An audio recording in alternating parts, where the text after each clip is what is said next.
Peace be upon you. So God willing, today we're going to dive into a topic that's not so much fun, but it's worth investigating, and that's of stoning.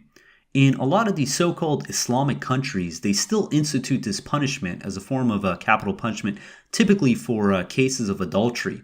And these are absolutely brutal practices where they will bury someone typically to the waist or even up to their chin, and then they will proceed to throw stones at this person until death. And it's just an absolutely horrific way to execute someone, and let alone is it even Quranic. Because what's ironic is the countries that institute this punishment are only so-called Islamic countries like Saudi Arabia, Iraq, Afghanistan, Yemen, Somalia, and the country that leads in stoning is the Islamic Republic of Iran. But is there anything Islamic about stoning?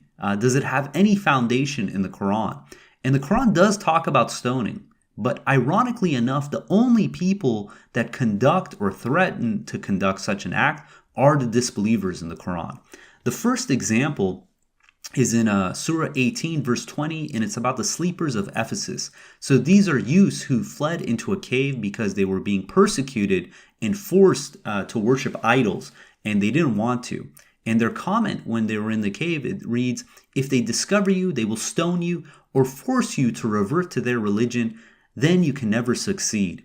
So again, these are the disbelievers forcing the sleepers of Ephesus to revert to their religion. And if they don't, they would be threatened with stoning.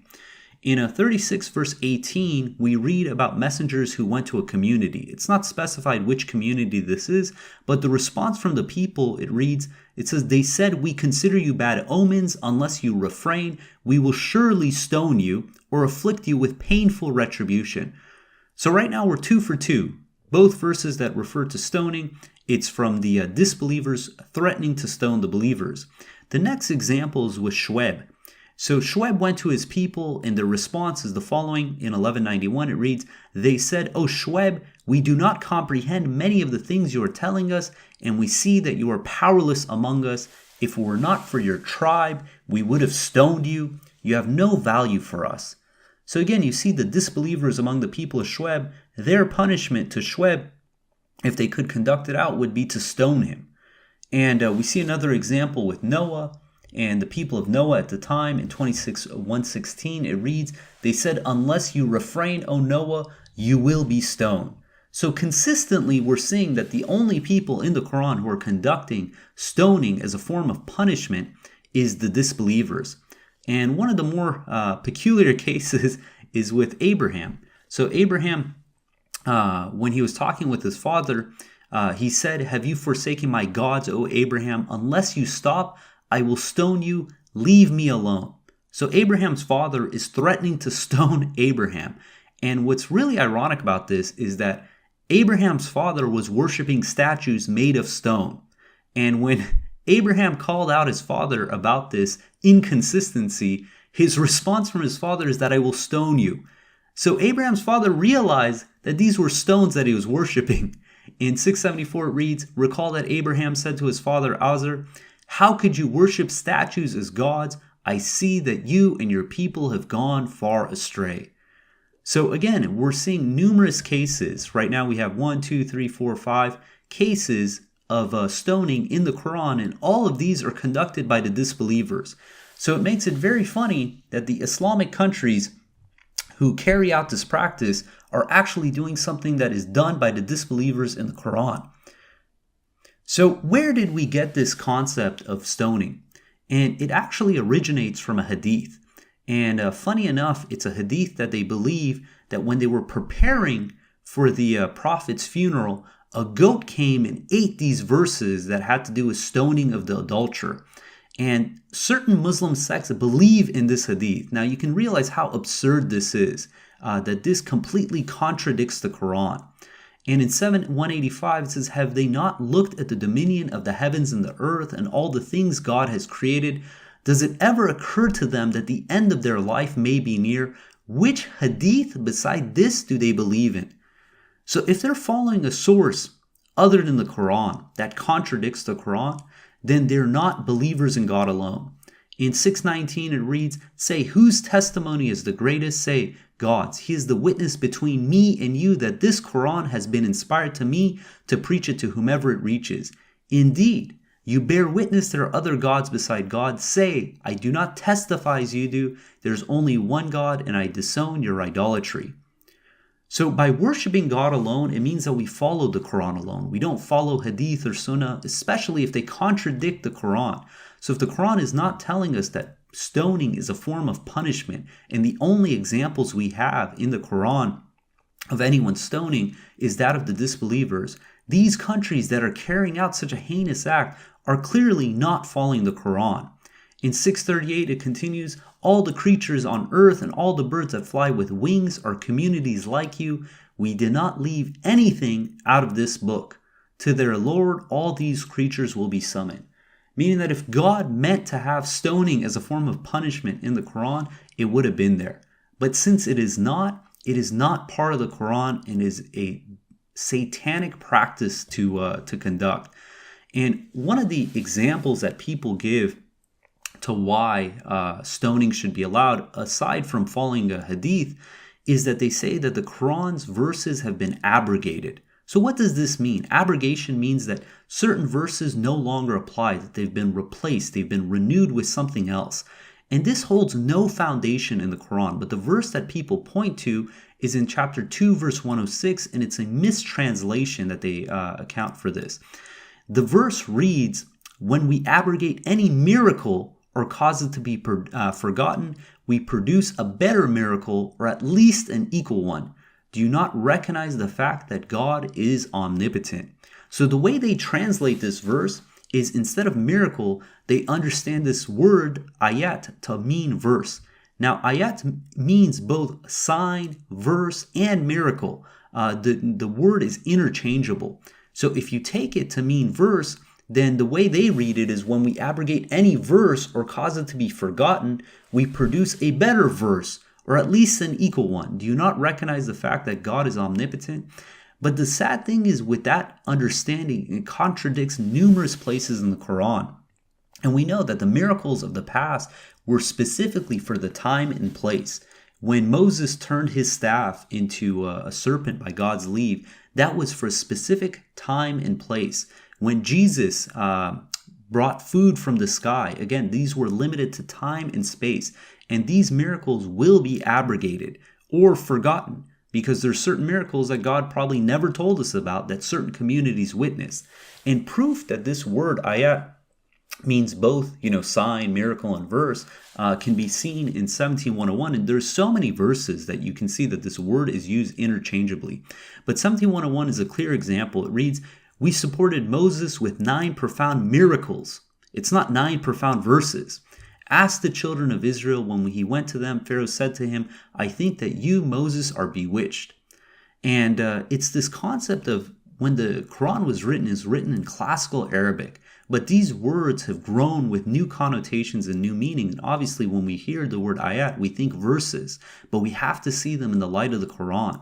And further proof that this concept of abrogation contradicts the Quran is in 18:27, where it reads, "You shall recite what is revealed to you of your Lord's scripture.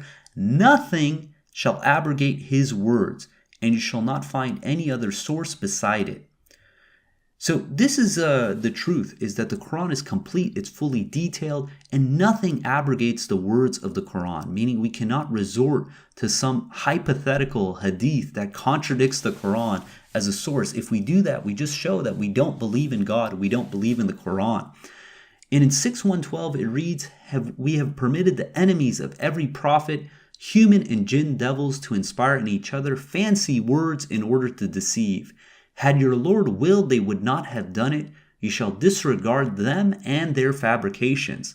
So in this verse, God is telling us that this is part of God's system. The devil's always going to interfere to cause confusion, to steer people away from the Quran. So by creating this false story of, a verse of the Quran being ate by a goat that had the stoning verses in there, all the devil's doing is bringing out the hypocrisy of people who don't believe in God. They don't believe in the Quran. And it continues in 6:114. It says, 113. It says, "This is to let the minds of those who do not believe in the hereafter listen to such fabrications and accept them, and thus expose their real convictions.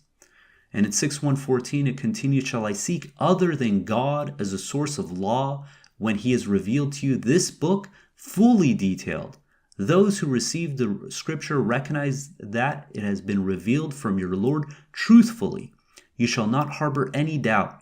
The word of your Lord is complete in truth and justice. Nothing shall abrogate his words. He is the hearer, the omniscient.